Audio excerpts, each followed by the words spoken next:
Chapter 16 रात में चोर। अब दिन धीरे धीरे और थकान से बीत रहे थे। कई बौने अपना समय खजाने को इकट्ठा करने और व्यवस्थित करने में बिता रहे थे और अब थोरिन ने ट्रेन के आर्किनस्टोन के बारे में बात की और उन्हें उत्सुकता से हर कोने में इसे खोजने के लिए कहा। मेरे पिता का आर्किनस्टोन, उसने कहा, अपने आप में सोने की एक नदी से भी अधिक मूल्यवान है और मेरे लिए यह मूल्य से परे है।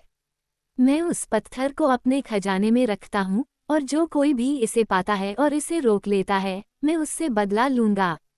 बिल्बो ने ये शब्द सुने और वह डर गया, ये सोचकर कि क्या होगा अगर पत्थर फटे पुराने कपड़ों के बंडल में लिपटा हुआ पाया गया जिसे वह तकिया के रूप में इस्तेमाल करता था।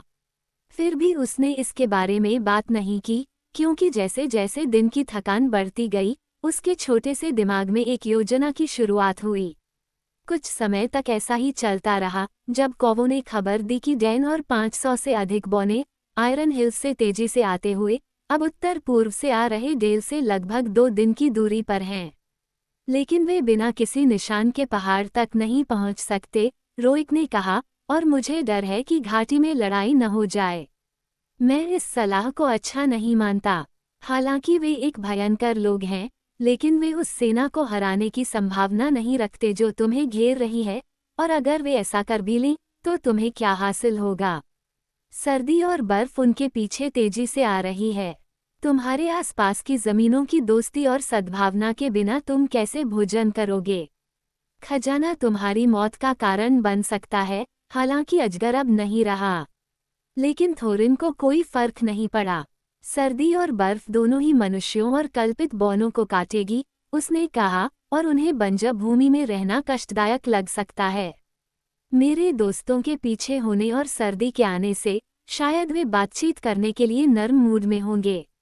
उस रात बिल्बो ने अपना मन बना लिया। आसमान काला और चांद रहित था, चूंकि पूरा अंधेरा था। वह गेट के अंदर एक आंतरिक कक्ष के कोने में गया और अपने बंडल से एक रस्सी निकाली और एक चित्रे में लिपटा हुआ आर्किनस्टोन भी निकाला। फिर वह दीवार के ऊपर चढ़ गया। वहां केवल बॉम्बूर था, क्योंकि अब निगरानी करने की बारी उसकी थी और बौने एक समय में केवल एक ही पहरेदार रखते थे। बहुत ठंड है, बॉम्बूर ने कहा। काश हम यहाँ भी आग जला पाते, जैसा कि उन्होंने कैंप में जलाया है। अंदर काफी गर्मी है, बिल्बो ने कहा। मैं हिम्मत करके कह सकता हूँ, लेकिन मैं आधी रात तक यहाँ बंधा रहूंगा, मोटा बौना बड़बड़ाया। ये बिल्कुल दुखद बात है। मैं थोरिन से असहमत होने का जोखिम नहीं उठा सकता। उसकी दाढ़ी हमेशा लंबी होती रहे, फिर भी वह हमेशा एक बौना था जिसकी गर्दन अकड़ जाती थी। मेरे पैरों जितना कठोर नहीं, बिल्बो ने कहा। मैं सीढ़ियों और पत्थर के रास्तों से थक गया हूँ। मैं अपने पैरों की उंगलियों पर घास के स्पर्श के लिए अच्छी खासी कीमत चुकाने को तैयार हूँ। मैं अपने गले में एक मजबूत पे की अनुभूति के लिए और एक अच्छे भोजन के बाद एक नर्म बिस्तर के लिए अच्छा सौदा देने को तैयार हूँ। जब तक घेराबंदी चल रही है, मैं तुम्हें ये नहीं दे सकता। लेकिन मुझे ये बहुत समय हो गया है और यदि आप चाहें तो मैं आपकी बारी ले लूँगा। आज रात मुझे नींद नहीं आएगी। आप एक अच्छे व्यक्ति हैं, मिस्टर बैगिंस, और मैं आपकी पेशकश को विनम्रता से स्वीकार करूंगा। अगर कोई बात ध्यान देने योग्य हो तो पहले मुझे जगाएं, ध्यान रखें। मैं बाईं ओर के आंतरिक कक्ष में लेट जाऊंगा, ज्यादा दूर नहीं।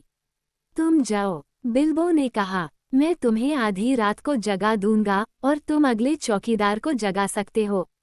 जैसे ही बॉम्बर चला गया, बिल्बो ने अपनी अंगूठी पहनी, रस्सी बांधी, दीवार के ऊपर से नीचे उतरा और चला गया। उसके पास लगभग 5 घंटे थे। बॉम्बर सो जाता, वह कभी भी सो सकता था, और जंगल में रोमांच के बाद से वह हमेशा उन खूबसूरत सपनों को फिर से पाने की कोशिश करता रहता था जो उसने तब देखे थे और बाकी सभी थोरिन के साथ व्यस्त थे। यह असंभव था कि कोई भी, यहाँ तक कि फिली अकेली भी, दीवार पर तब तक नहीं आएगा जब तक कि उनकी बारी न आ जाए। बहुत अंधेरा था, और कुछ देर बाद जब वह नए बने रास्ते से नीचे उतरा और धारा के निचले हिस्से की ओर बढ़ा, तो उसे सड़क अजीब लगी। आखिरकार वह उस मोड़ पर आ गया जहां उसे पानी पार करना था, अगर उसे शिविर तक पहुंचना था, जैसा कि वह चाहता था। वहां धारा का तल उथला था लेकिन पहले से ही चौड़ा था और अंधेरे में उसे पार करना छोटे हॉबिट के लिए आसान नहीं था। वो लगभग पार ही पहुंच गया था जब उसका पैर एक गोल पत्थर पर फिसला और वह छपाक से ठंडे पानी में गिर गया। वह मुश्किल से दूर किनारे पर पहुंचा था, कांपता हुआ और छटपटाता हुआ, जब अंधेरे में कल्पित बौने चमकीले लालटेन लेकर आए और शोर का कारण खोजने लगे। वह मछली नहीं थी, एक ने कहा। वहाँ एक जासूस है, अपनी लाइटें छिपा लो, वे हमसे ज्यादा उसकी मदद करेंगे। अगर यह वही अजीब सा छोटा जीव है जिसके बारे में कहा जाता है कि वो उनका है नौकर सेवक, सचमुच। बिल्बो ने नाक भान सिकुड़ी और अपनी नाक के बीच में उसने जोर से छींक दी और कल्पित बौने तुरंत उस आवाज की ओर एकत्र हो गए। चलो कुछ लाइट जलाते हैं, उसने कहा। मैं यहाँ हूँ, अगर तुम चाहो तो। और उसने अपनी अंगूठी उतार दी और एक चट्टान के पीछे से बाहर निकल आया। उन्होंने उसे जल्दी से पकड़ लिया, भले ही वे आश्चर्यचकित थे। तुम कौन हो? क्या तुम बौनों के हॉबिट हो? तुम क्या कर रहे हो? तुम हमारे प्रेरी से इतनी दूर कैसे निकल आए? उन्होंने एक के बाद एक पूछा। मैं मिस्टर बिल्बो बैगिंस हूँ, उसने उत्तर दिया, थोरिन का साथी, यदि आप जानना चाहते हैं। मैं आपके राजा को देखकर अच्छी तरह पहचानता हूँ, हालांकि शायद वह मुझे देखकर नहीं पहचानता। लेकिन बाद मुझे याद रखेगा और यह बाद ही है जिसे मैं विशेष रूप से देखना चाहता हूँ। उन्होंने कहा, हाँ, तुम्हारा काम क्या है? जो भी हो, यह मेरा अपना है, मेरे अच्छे कल्पित बौने। लेकिन यदि आप कभी इस ठंडी उदास जगह से अपने जंगल में वापस जाना चाहते हैं, उसने कांपते हुए उत्तर दिया, तो आप मुझे जल्दी से आग के पास ले जाएंगे, जहां मैं सूख सकता हूं और फिर आप मुझे जितनी जल्दी हो सके अपने प्रमुखों से बात करने देंगे। मेरे पास केवल 1 या 2 घंटे का समय है। इस तरह से हुआ कि गेट से भागने के करीब 2 घंटे बाद बिल्बो एक बड़े टेंट के सामने गर्म आग के पास बैठा था और वहां एल्विन किंग और बार्ड दोनों बैठे थे, उत्सुकता से उसे देख रहे थे। एल्विश कवच में एक हॉबिट, आंशिक रूप से एक पुराने कंबल में लिपटा हुआ, उनके लिए कुछ नया था। वास्तव में आप जानते हैं, बिल्बो अपने सबसे अच्छे व्यावसायिक तरीके से कह रहा था, चीजें असंभव हैं। व्यक्तिगत रूप से मैं पूरे मामले से थक गया हूँ। काश मैं वापस पश्चिम में अपने घर में होता, जहाँ लोग अधिक विवेकशील होते हैं। लेकिन मुझे इस मामले में दिलचस्पी है। 1/14वां हिस्सा, सटीक रूप से, एक पत्र के अनुसार, जिसे सौभाग्य से मुझे लगता है कि मैंने रखा है। उसने अपनी पुरानी जैकेट की जेब से, जिसे वह अभी भी अपने मेल के ऊपर पहनता था, मुड़ा हुआ और बहुत मुड़ा हुआ थोरिन का पत्र निकाला जो मई में उसकी मेंटल पीस पर घड़ी के नीचे रखा गया था। मुनाफे में हिस्सा, ध्यान रहे, उन्होंने आगे कहा। मुझे इस बात की जानकारी है। व्यक्तिगत रूप से मैं आपके सभी दावों पर ध्यानपूर्वक विचार करने के लिए तैयार हूँ और अपना दावा पेश करने से पहले कुल में से जो सही है उसे घटा दूंगा। हालांकि आप थोरिन ओकेनशील्ड को उतना नहीं जानते जितना मैं अब जानता हूँ। मैं आपको विश्वास दिलाता हूँ, वह एक सीट पर बैठने के लिए बिल्कुल तैयार है। सोने का ढेर और भूखा मरो, जब तक तुम यहाँ बैठे हो। ठीक है, उसे रहने दो, बार्ड ने कहा। ऐसा मूर्ख भूखा मरने का हकदार है, बिल्बो ने कहा। मैं आपकी बात समझता हूँ। साथ ही सर्दी भी तेजी से आ रही है। जल्द ही आपको बर्फबारी और भी बहुत कुछ देखने को मिलेगा और आपूर्ति मुश्किल हो जाएगी, यहाँ तक कि मुझे लगता है कि कल्पित बौनों के लिए भी। इसके अलावा और भी मुश्किलें होंगी। क्या आपने डैन और आयरन हिल्स के बौनों के बारे में नहीं सुना है? राजा ने पूछा। हमने बहुत समय पहले ऐसा किया था, लेकिन उसका हमसे क्या लेना देना है? मैंने भी यही सोचा था। मुझे लगता है कि मेरे पास कुछ ऐसी जानकारी है जो तुम्हें नहीं मिली। डैन, मैं तुम्हें बता दूं, अब 2 दिन से भी कम की दूरी पर है और उसके साथ कम से कम 500 भयानक बौने हैं, जिनमें से बहुतों को भयानक बौने और भूत युद्धों का अनुभव है, जिसके बारे में तुमने जरूर सुना होगा। जब वे पहुंचेंगे तो गंभीर समस्या हो सकती है। आप हमें ये क्यों बता रहे हैं? क्या आप अपने दोस्तों के साथ विश्वासघात कर रहे हैं या हमें धमका रहे हैं? बार्ड ने गंभीरता से पूछा।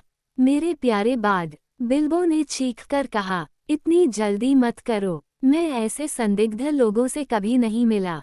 मैं बस सभी संबंधित लोगों के लिए परेशानी से बचने की कोशिश कर रहा हूँ। अब मैं तुम्हें एक प्रस्ताव दूंगा। उन्होंने कहा, आइए हम इसे सुने। आप इसे देख सकते हैं।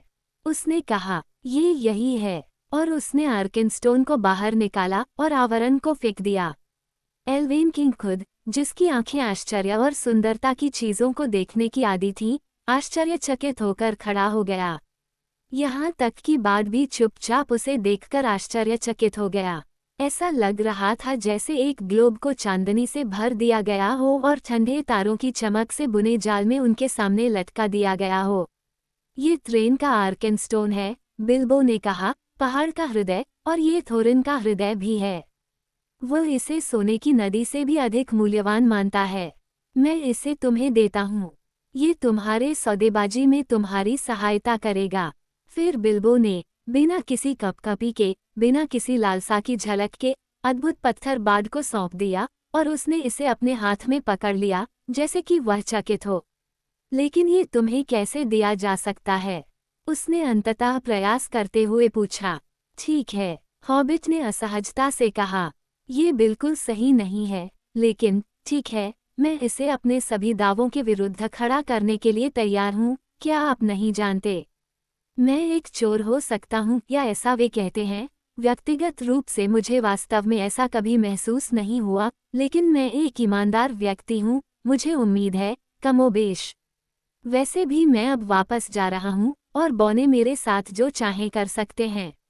मुझे उम्मीद है कि आपको यह उपयोगी लगेगा। एल्विन किंग ने बिल्बो को एक नए आश्चर्य से देखा।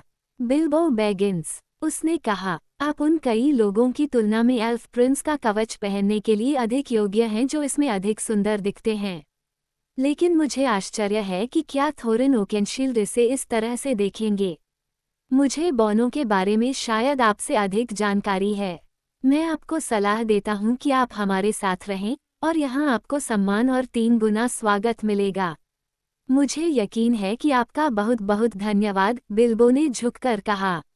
लेकिन मुझे नहीं लगता कि मुझे अपने दोस्तों को इस तरह छोड़ना चाहिए। आखिरकार हम दोनों ने साथ में बहुत कुछ सहा है। और मैंने वादा किया था कि मैं आधी रात को बूढ़े बॉम्बूर को जगा दूंगा। सच में मुझे जाना ही होगा, और जल्दी से। वे कुछ भी नहीं कह सकते थे, लेकिन वे उसे रोक सकते थे, इसलिए उसके लिए एक अनुरक्षक की व्यवस्था की गई, और जब वह जा रहा था, तो राजा और बाड दोनों ने उसे सम्मानपूर्वक सलामी दी। जब वे शिविर से गुजर रहे थे, तो एक बूढ़ा आदमी, जो एक गहरे रंग के लबादे में लिपटा हुआ था, तंबू के दरवाजे से उठा, जहां वह बैठा था, और उनकी ओर आया। बहुत बढ़िया, मिस्टर बैगिंस, उसने बिल्बो की पीठ थपथपाते हुए कहा। तुम्हारे बारे में हमेशा उससे कहीं ज्यादा होता है जिसकी कोई उम्मीद नहीं करता। ये गैंडालफ था। कई दिनों के बाद पहली बार बिल्बो सचमुच बहुत खुश था, लेकिन उसके पास उन सभी सवालों के लिए समय नहीं था जो वह तुरंत पूछना चाहता था। सब कुछ सही समय पर होगा, गैंडाल्फ ने कहा। अब चीजें अंत की ओर बढ़ रही हैं, अगर मैं गलत नहीं हूँ। आपके सामने एक अप्रिय समय है, लेकिन अपना हौसला बनाए रखें। आप शायद इससे बाहर निकल जाएं। ऐसी खबर आ रही है जो कौवों ने भी नहीं सुनी है। शुभ रात्रि। हैरान लेकिन खुश, बिल्बो जल्दी से आगे बढ़ गया। उसे एक सुरक्षित घाट पर ले जाया गया और उसे सूखा पार कराया गया, और फिर उसने कल्पित बौनों को अलविदा कहा और सावधानी से गेट की ओर वापस चढ़ गया। उसे बहुत थकान होने लगी, लेकिन आधी रात से पहले ही वह फिर से रस्सी पर चढ़ गया। वह अभी भी वहीं थी जहां उसने उसे छोड़ा था। उसने उसे खोला और छिपा दिया, और फिर वह दीवार पर बैठ गया और उत्सुकता से सोचने लगा कि आगे क्या होगा। आधी रात को उसने बॉम्बूर को जगाया, और फिर खुद भी अपने कोने में सिमट गया, बूढ़े बौने की कृतज्ञता को सुने बिना, जिसे वह महसूस करता था कि उसने बड़ी मुश्किल से अर्जित किया था। वह जल्द ही गहरी नींद में सो गया और सुबह तक की सारी चिंताएं भूल गया। असल में वह अंडे और बेकन के सपने देख रहा था।